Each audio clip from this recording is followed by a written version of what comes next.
Tasmai Shri Gurave Namaha.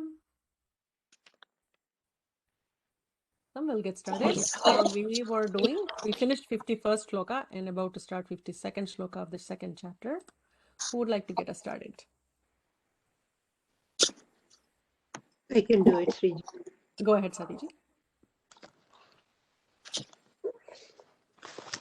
Yada te moha kalilam buddhirvyatitarishyati tada gandasi nirvedam srodavyasya shrutasya cha.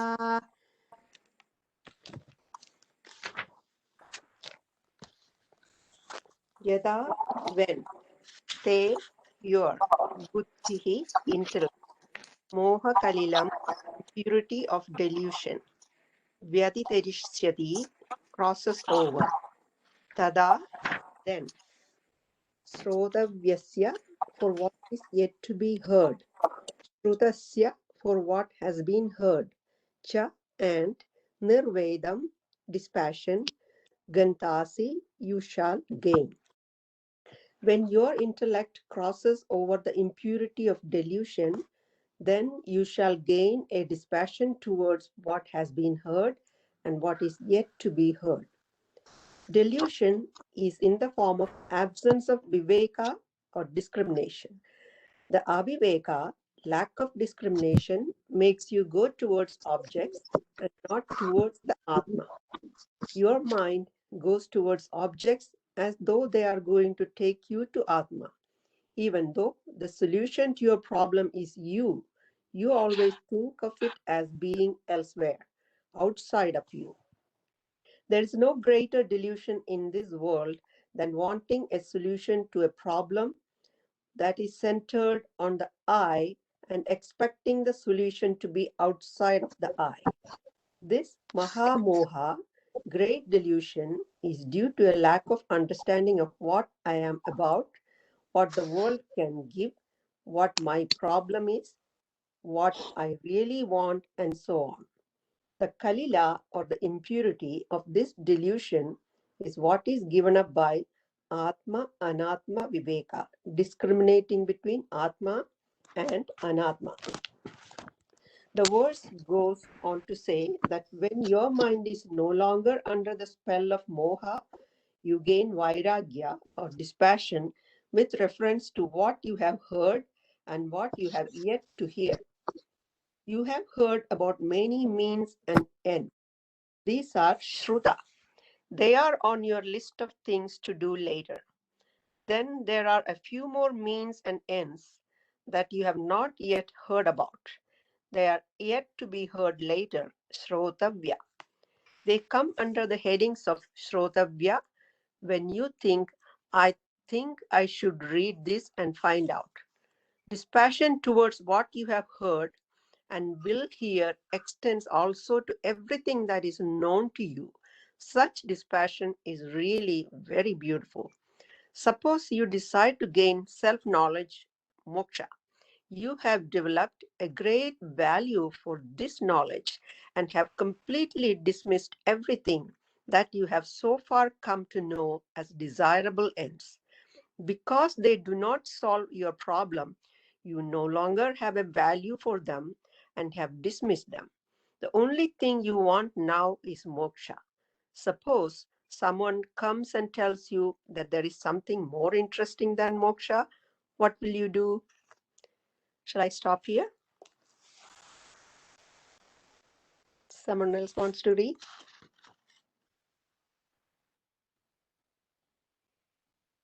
Should I continue, Sriji?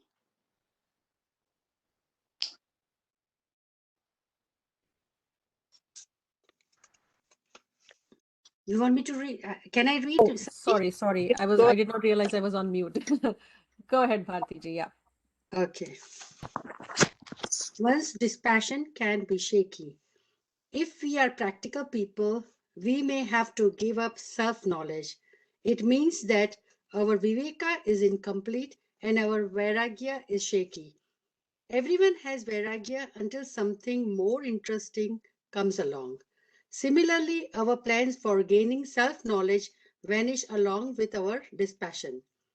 When we are confronted with something we think of as rosier and more promising than moksha, we give up moksha and go after whatever it is. This is clear indication that discrimination is lacking. It is not that dispassion is lacking. Our discrimination is lacking and therefore our dispassion is shaky. I was once asked what I would do if, having devoted my life to Sankara, a new philosopher came along and dismissed what Sankara had said. I replied that Sankara was a teacher and I am not a Sankarite. I am sadhu and sannyasi in this tradition of teaching, Sampradaya. For us, Sankara is only a link. He never said that he was starting a new philosophy. He was just a teacher, a link in the chain. This is reflected in the verse that all students of Vedanta chant daily. It says, I salute the lineage of teachers that begins with Sadasiva, which has Sankara in the middle, and that has my teacher at its end. There is no Sankarism here. There is only teaching of Paramana means knowledge in the form of words called Upanishad, also known as Vedanta. Suppose someone tries to say something that is better than what Sankara said, or something that proves what Sankara said was wrong. For a person with discrimination, there will be no context for such statements because Shankara says exactly what is said in the Upanishads. They tell you that you are a Brahma, that you are the whole. Who is going to improve on this? Who is going to dismiss it? No one can dismiss it and no one can improve it. Trying dismissing that you are the whole, the teacher is very clear about it and the Shastra is very clear about it. That you are the whole is not a subject your dismissal because you already know that only through the Shastra can you appreciate that you are the whole. How then are you going to dismiss it? It is not available for any other pramana. That you are the whole is already established by the Shastra, and that it cannot be dismissed is very clear.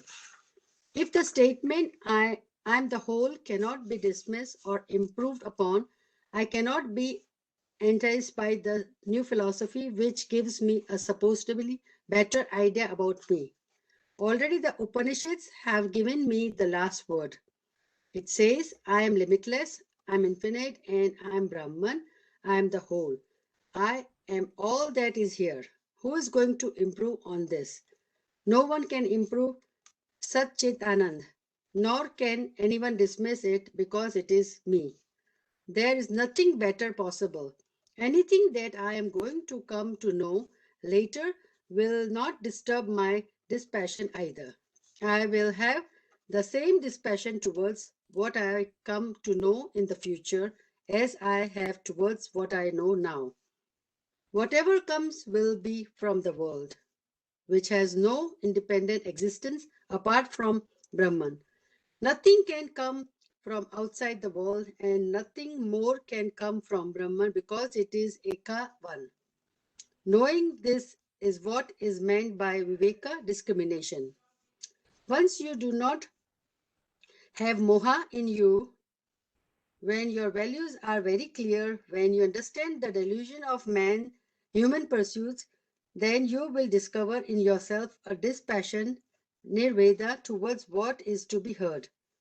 Srotva, and what has been heard, Shruta, whether it is from the Veda or from any other source. This was the point Krishna wished to make very clear to Arjuna in this verse. Awesome. We'll just take a break here.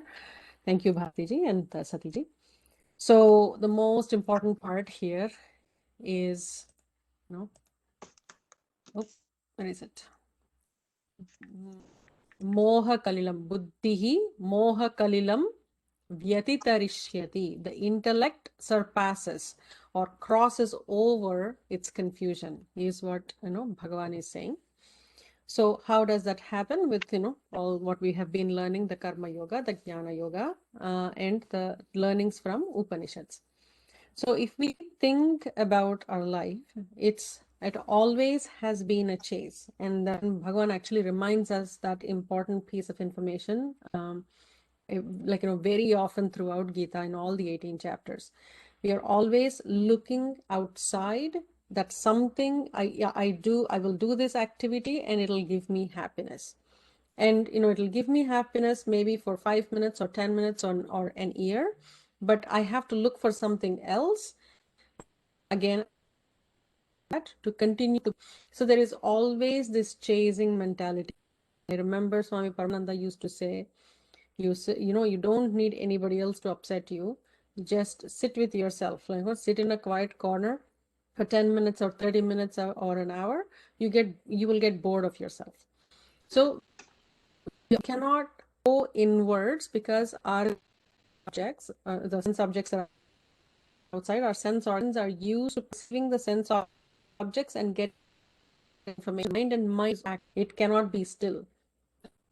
So the time when buddhi has crossed or has passed the confusion state is not look for things. Even in the path of moksha, when we say, oh, I got this knowledge, but then I need something else. I need this now. But there are 10 Upanishads, so they have to, therefore I have to read or Shankara bhasyam, no, Ramanuja bhasyam. There is always to learn. Learning, a lifelong learner is a different aspect. That's not what Bhagavan is saying, stop learning it. That's not what he's saying. He's saying learning because we think we are not, we You are getting cut off, Shriji. that not integrated that. Oh, am I? I am sorry. Maybe I will stop my video to see if it works. And are you recording, Shriji? Okay, hope this gets any better. Let me. Yeah, can you hear me better now? Yeah. Can you hear Still cutting off. me?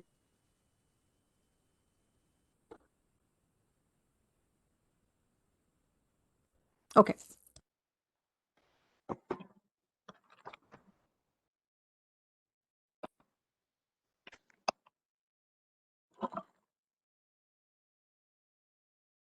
I hope this gets better.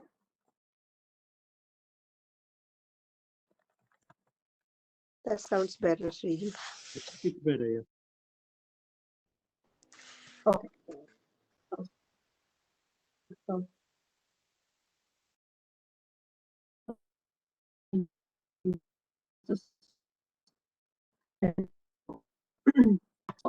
they don't have to look elsewhere for happiness. That's the moment Bhagavan is actually starting to explain what that person, the Sthita Prajna, would look like. And the word Sthita Prajna is about to come in 3 slokas. But he's explaining, when your intellect crosses over the impurity of delusion. And what are we deluded about? What is the moham about? That moham is that, there is happiness outside in doing things. If I, buy a house, then I'll be happy. If I get my son married, then I will be happy. There is always something to do, and that continuous pursuit. And vairagya is not about leaving home and wearing ochre robes or taking sannyasa. Vairagya is very different. Vairagya is that dispassion for not necessarily chasing stuff. And that's a very, very important aspect. No matter how many Upanishads we study and how much ever jnanam we try to achieve, this is the ultimate goal. The day you feel like I have got the jnanam, I don't need to look for more information. That moment you realize you got the proper dispassion, and that's what Bhagavan is trying to explain here. Vyatitarishyati is a very beautiful word. You want to underline that and do some more, research on this, or actually, meditate on how the mind crosses that limit, of that threshold of the vairagya versus the moha. It's a very thin line, and the moment that mind crosses that thin line, that's when we get into jnana. Any questions before we move to the next shloka? Is this kind of, sometime, I don't know, it may not be the the line where the vairagya is it comparable to somebody who's more of a miser? I'm not is that like a person who thinks I don't need so much? So are you asking miser in, like, there is one shloka where Bhagavan actually said, this person is considered a miser. Is that Yes. you're referring to? Yeah. Okay. So the person who wastes his life not getting the is considered Not a getting miser, the is what? Not getting jnanam. jnana. Not utilizing this life to, with or wasting this life not getting the jnana. This life has been given to us to be able to gain this ultimate knowledge, and those who don't in that mode have wasted their life, or they have not spent time in order to get that jnanam, and those are what Bhagavan said. In this case, person has attained jnanam and has stopped chasing, right? We keep digging. Let's assume, like, we are digging some point, we'll hit water, and don't stop there. We continue to dig for some more time. 10 feet deep, or 20 feet deep, or 30 feet deep, and at some point there is so much water, even then the person doesn't really continues to dig her.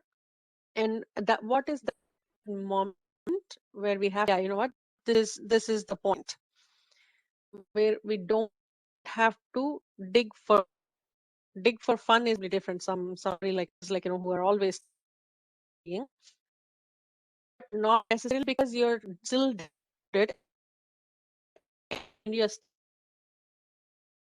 still thinking. Shriji, you're getting cut off, Shriji. Oh, I haven't said in my tent.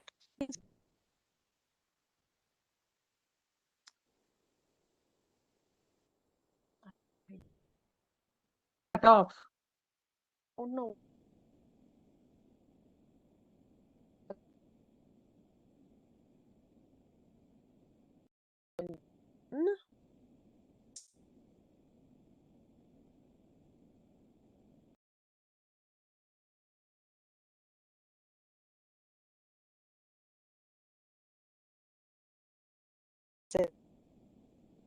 That I have there. Okay. Let's see.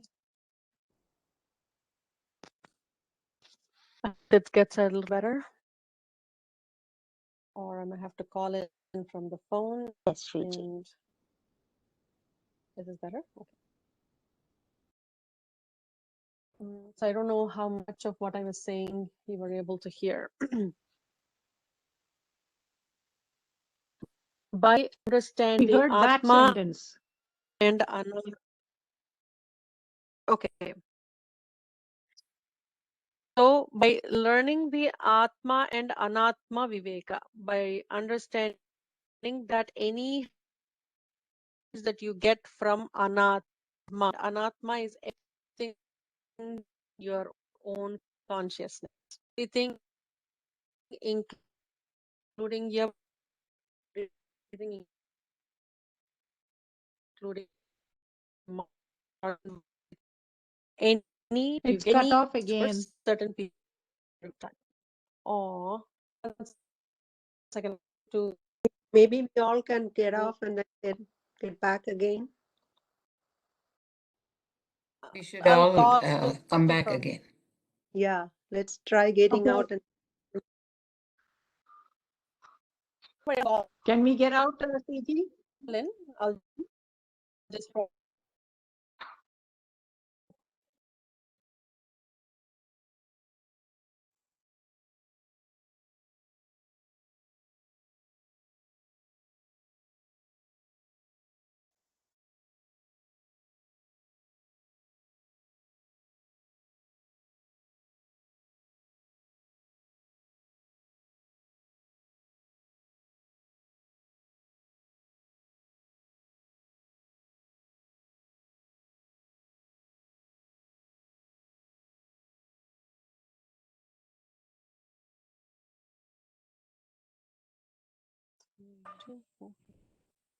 Shall I leave the meeting, Sridevi?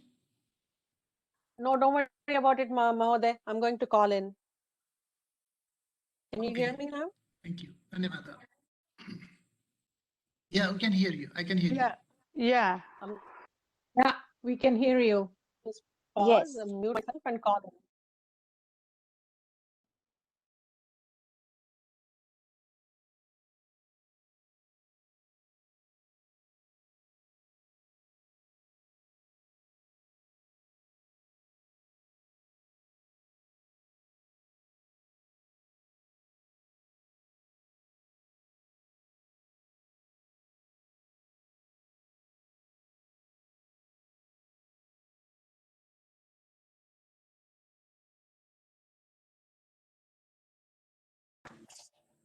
You're muted.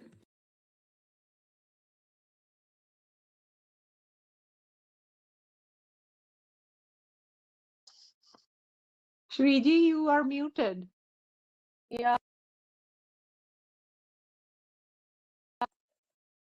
Sorry, I was trying to call in from my phone and for some reason the meeting ID isn't working. I don't know what's going on. So we'll probably just go ahead and continue reading into the next shloka, and I'll post any important points in the forum. That will save time. Who would like to read shloka 53? I can try, Sriji. Please go ahead. Shruti vipradipanna te yada yada sthasyasi yada sthasyati nischala sarva samathavachala buddhi tada yogamavapsyasi.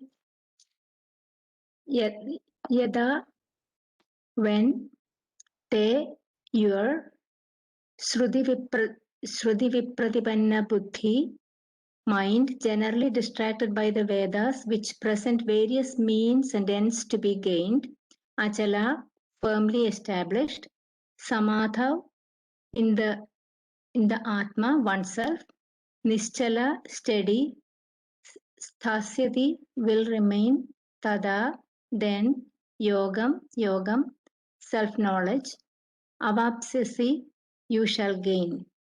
When your mind is no longer distracted by the Vedas, which present various means and ends to be gained, it will remain steady, firmly established in the self. Then you will gain self-knowledge. This verse points out a further gain brought about by dispassion and also sums up the whole teaching. The Veda, Shruti, talks about various means for achieving various ends. These means and ends are described so beautifully and so elaborately that one's mind becomes confused, vipradipanna. There seems to be so many means and ends for me to accomplish, and they keep on increasing.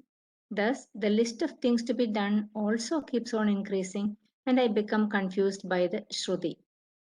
When, however, your mind becomes one, meaning when you have determined what is to be gained, you are not easily shaken by the various means and ends enjoined by the Shruti.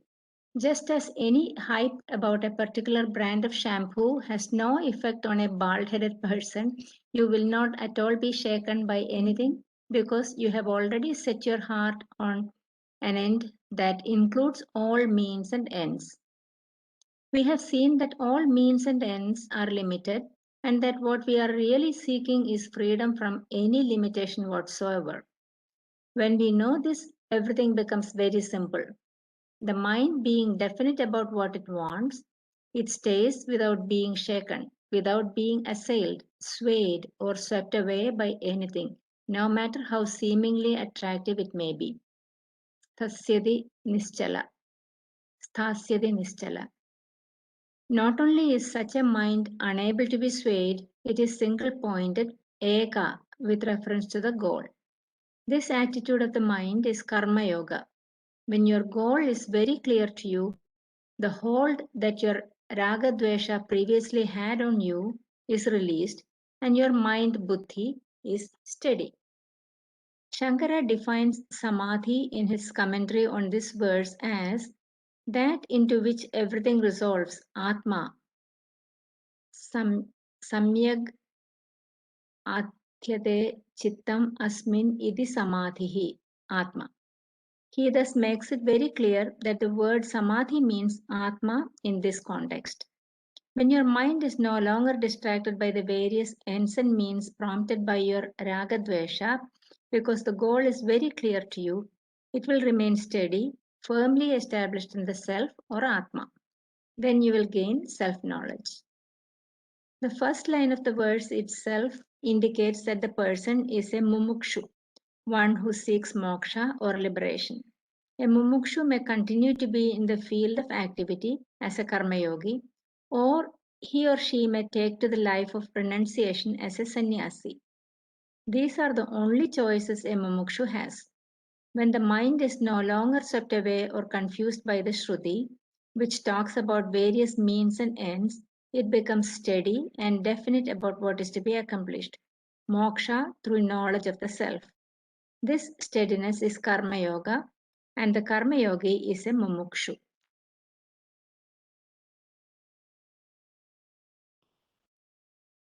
Would you like to continue, Sushmaji? I can. The possibility of doubt. There can be some doubts here. Is Atma always free or is it always bound? Is Atma limited or free from limitations? Is Atma mortal or is it free from time? Is Atma the truth of everything or is it one of the many things in the world? Is Atma the very cause of everything that is created here or is it a product of creation? Is Atma identical with Ishvara or separate from Ishvara? Is Atma separate from every other Atma or is there only one Atma? Is Atma separate from the world or is it non-separate? Does Atma undergo a change to become the world or does it always remain the same even though it is the cause of the world? These are all examples of possible doubts, the list being in no way complete. None of these doubts is there for a mumukshu. When your buddhi remains without any doubt, vikalpa, whatsoever, there is knowledge, jnana, which is real yoga. Jnana can be called yoga, and a means of knowledge can be called yoga. And a means of knowledge can be called yoga. A state of mind can also be called yoga. Here the context does not permit us to take the word yoga as simple karma yoga. It can only be jnana, the real yoga, which Bhagavan defines later as dissociation from your association with pain, dukkha. This means that there is nothing you have to do except be yourself. You have been associating with dukkha all along because of aviveka, a lack of discrimination that causes you to take on limitation of things that are different from you.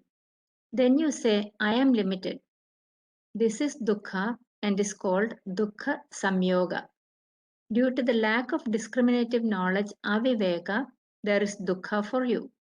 Dissociation from this association with dukkha is brought about by removing the aviveka, by having viveka between the atma and the anatma. When the viveka is very clear, meaning that I know very clearly that everything is myself and that I am free from everything, then there is real yoga or paramartha yoga. This yoga, called jnana, is what Arjuna would gain. Thus Krishna said, Yogam avapsyasi. Shankara gives the meaning of the word yoga as Viveka Prajna, thus making it clear that the word yoga in this verse is nothing but discriminative knowledge of the Atma and Anatma.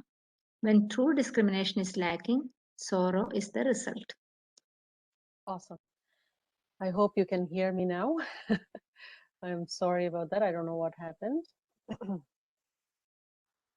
There is one beautiful term here. If everybody wants to write this down, Atma means samyak adhiyate chittam asmin iti samadhihi or Atma. So one into which everything else settles in. Samyak adhiyate. Everything becomes its adhinam. So everything surrenders and settles into that chittam also settles into this in this state called samadhi. So a few things I think I'll repeat myself what I was trying to say in the previous shloka, and they're kind of combined together. So it's important to understand this. What I feel is no matter how much people have studied, there is still something else people continue to look for, and it is not easy for us to stop at any given moment. So I was giving an analogy of digging a well. Once we start digging a well, I don't know if everybody heard it, or I'm repeating myself. So if you see water at 50 feet or 10 feet, whatever, and you know that you need to dig a little further because the first water that you see is muddy, and then we keep digging a little more, but we go into say another 30 feet or so, there is enough water, but we will not continue to dig forever. That moment where we say, yeah, I have enough water in the well, I don't need to dig any more, that moment, I'm only telling an analogy, that moment is the moment where this happens. Samyak adhiyate chittam asmin iti samadhi. That samadhi state comes at that moment, that you're not digging anymore, you're satisfied, you're content with what we've got so far, and all your questions, all your confusions, and everything is resolved in your mind, and there is that calm and peace that will result as a result of the state. There is complete peace that happens. And how does that happen? So few things that need to be done. One is understanding the atma anatma viveka, and atma is consciousness and anatma is everything else including your body. A person is very vain, and is very interested in dressing up and very interested in makeup, etc., etc. But that same body that gave them pleasure in one age would start affecting them as they are aging, and then wrinkles start showing up on the face. So any pleasure that we get other than from our own inner consciousness is going to last a limited period of time. That could be very limited if we think about food. The moment it crosses the what I'm trying to recollect which stotram actually says that, which suktam. The moment it crosses the 4-inch tongue is what they say, it doesn't even still go into your stomach, but still you have already lost the taste. But for that food, we cook and we combine so many different things, and we make from milk we extract it, ghee, and then mix it with sugar cane, and then mix something else into it, and we make sweets. Each of those individually are tasty too, but we try to please our tongue so much, and that pleasure lasts for less than 10-15 seconds. Some other pleasures, maybe they last for a few years, but at the same time everything has a time period and is only temporary. There are 3 aspects to all the pleasures that we get from anatma, and they are described as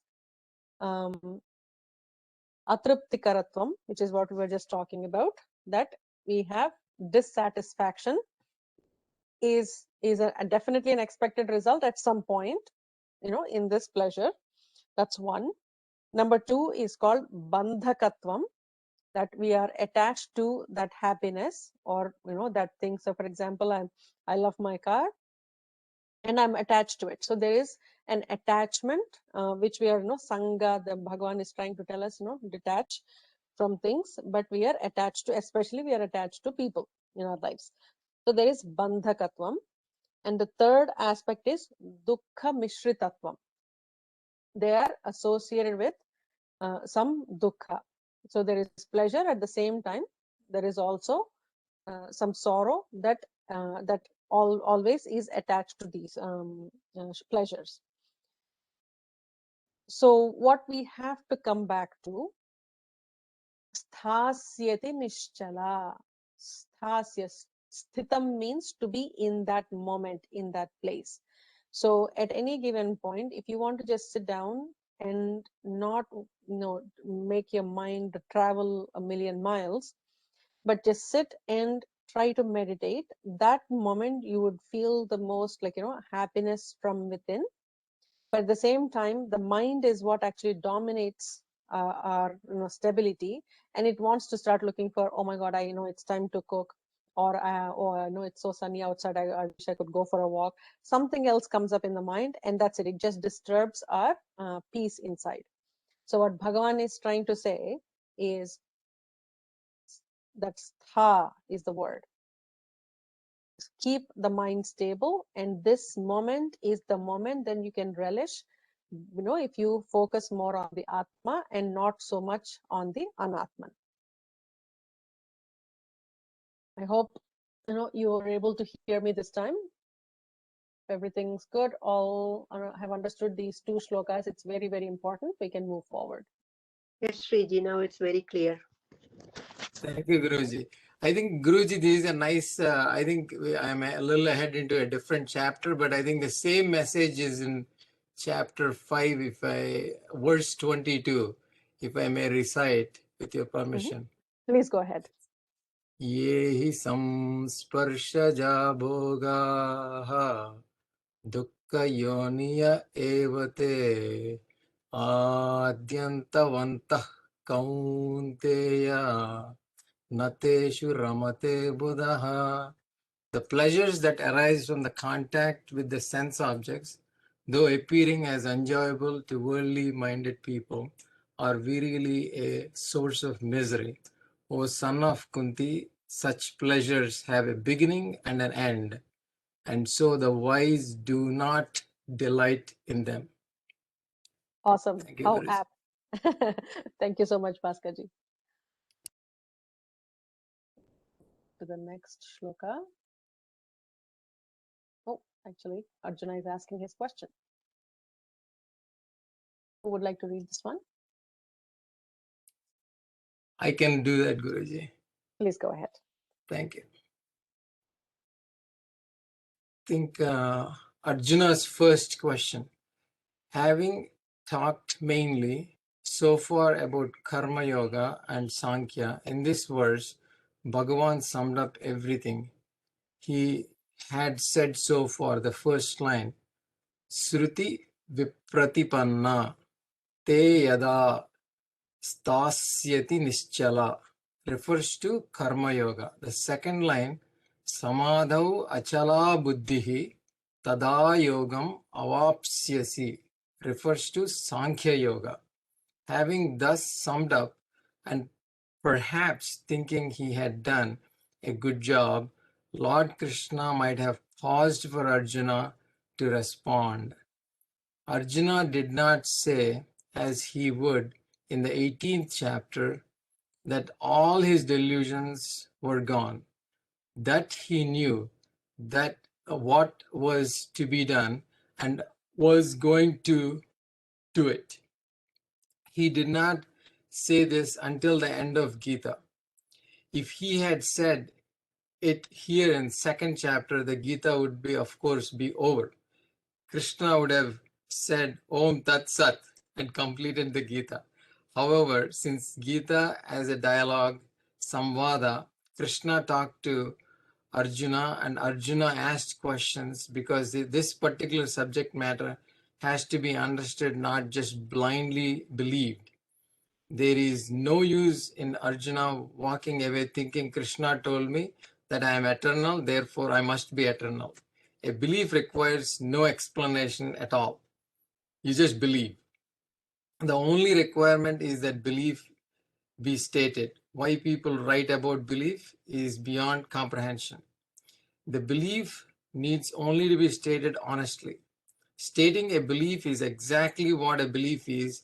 If there is something to support the belief, that can be also stated. However, when something is to be understood, it will either remain not understood or it will be understood. Regardless of the number of the books written on the subject, In other words, it can be understood by Guruji. I think I got to go to the next page, Guruji. Thank you, Guruji. Reading only one book, and in spite of reading every book on the subject, it can remain not understood. Here, the subject matter is a thing to be understood. In fact, Krishna himself will say later in his dialogue with Arjuna, may you gain this knowledge by asking proper questions. If you ask the right question, you get the right answer.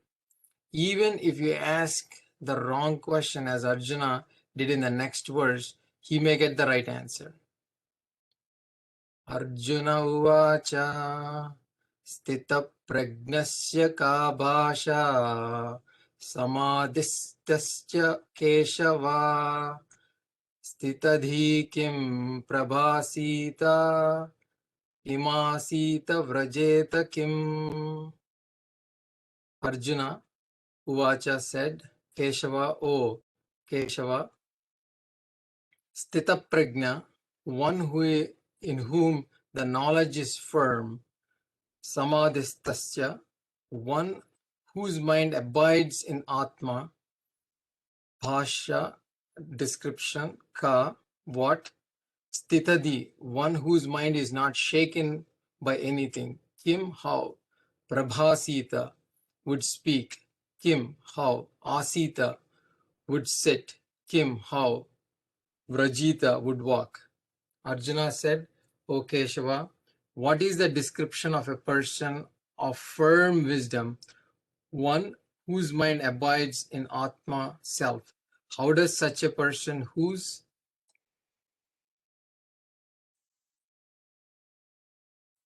There seems to be a lag. I'm scrolling.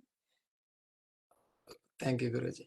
Whose mind is not shaken by anything, speak, sit, and walk. Shankara introduces this verse by saying that Arjuna, desiring to know the characteristics of a person who knows the Atma, asked a question: how does such a person speak, sit, and walk? The word Sthita Prajna refers to a person who has no doubts, vagueness, or error with reference to the knowledge of Atma. Thus the knowledge stays, becomes Sthita. One's knowledge can also be so erroneous that there is no doubt or vagueness, but the error will show in time. Here the knowledge stays without error. The word Sthita Prajna, being in the masculine gender, means the person for whom the knowledge stays and not the knowledge itself. The word knowledge is Prajna, which is a feminine gender. Prajna can mean knowledge of anything, such as archery. For example, Shankara therefore clarifies the knowledge being spoken of as well-established, well-rooted knowledge that I am the whole Paramam Brahma Aham Asmi. The topic here is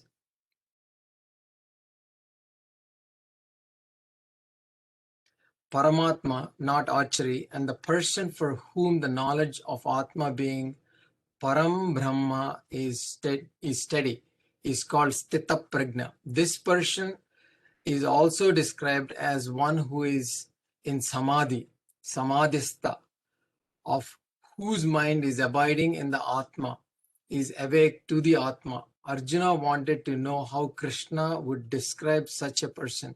He asked, Sthita Pragnasya ka bhasha. Shankara puts this question in another way. How is this person described by others? Katam asau parai bhashate. Bhagavan used the word samadhi in the previous verse, not sthita prajna.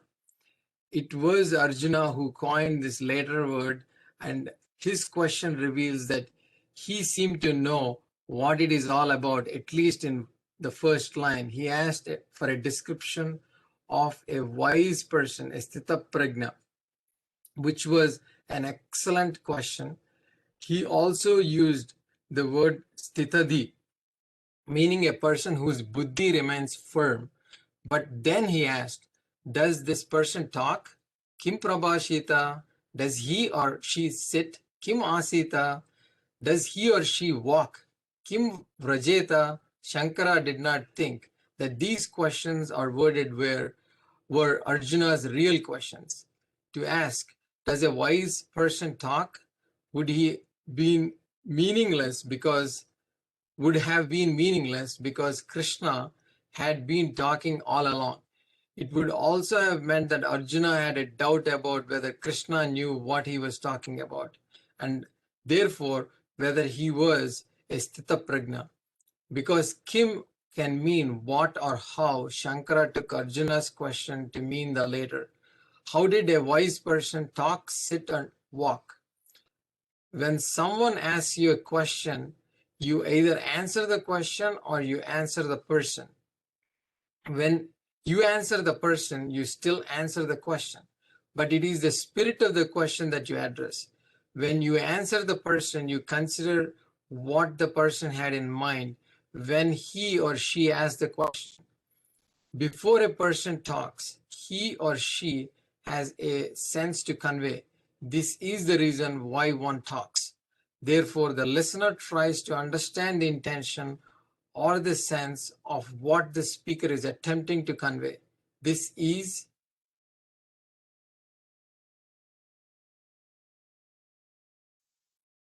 real listening, and it is very important whether you're reading something someone has written or you're listening to something someone is saying.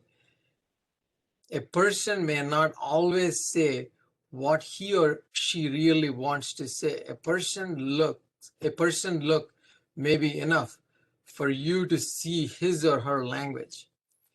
This sometimes happens without the eyes also, like when you hear 2 or 3 words and understand the whole sentence. It all depends on your capacity to see what the speaker wants to say. The spirit of Arjuna's question. The Lord Krishna answered Arjuna. He did not answer his question. Instead, he answered the person, as we will see. If he had answered the question, he could have said, would he have described a Sthita Prajna as one who walks very slowly or quickly because the person is Sthita Prajna? Suppose the Sthita Prajna does not have any legs, or would Krishna have said that a Sthita Prajna talks very slowly because he or she is very alert, or that being very alert, the Sthita Prajna's words are carefully measured and come only in half-minute intervals? The person being so rooted in the self. What does all this mean? How does it make any difference? Some people think that if you talk very slowly, you're wonderful. They think that words of a wise person who talks slowly come from infinity, and therefore they take time. They come from such depths, it seems. People can be very easily fooled by those who pose as wise by saying very little and speaking very leisurely. There is yet another popular description of a wise person. Words just tumble out. The physical organ is incapable of keeping track of the pace of the quicksilver mind of the wise. It is so mercurial. So God has made an organ of speech that can keep pace with it. The person has so much enormous energy. And then there is another type of wise person, it seems, who have reached Atma, does not talk at all. He or she is always in Samadhi. People come and the person just looks at them without even blinking. Why? Because he or she is Sthita Prajna, one who is steady, one of a steady wisdom. Thus, we see that if Arjuna's question he had taken literally, no answer would have been possible unless Krishna himself believed in such definitions of wise person. Therefore, the second line of Arjuna's question did not mean anything to Krishna, but there was a spirit to it. That is, how does a wise person interact with the world? How does he or she talk and go about in the world? Is there any indication that this person has wisdom? If there anything that betrays or reveals the wisdom he or she has, will there be any difference in how this person interacts with the world and how an ordinary person interacts? There should be some difference. Therefore, what is that characteristics that the person's wisdom? This was the spirit of Arjuna's question. And it was this question that was answered in the verses to come.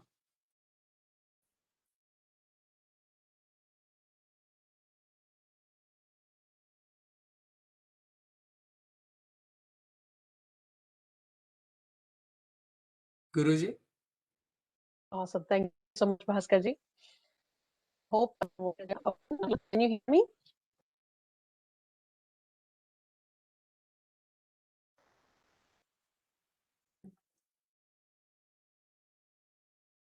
It was not clear, Guruji. But No, it got cut off.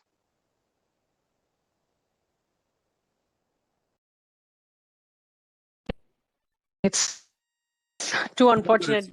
It's very, very important. Understand well. So we'll Shanti Mantram. Okay, Guruji.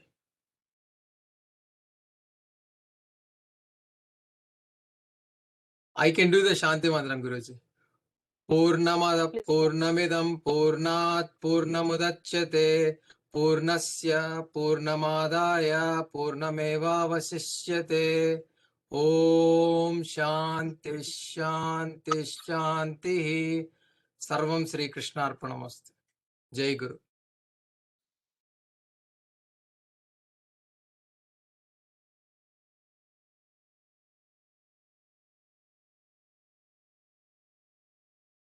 That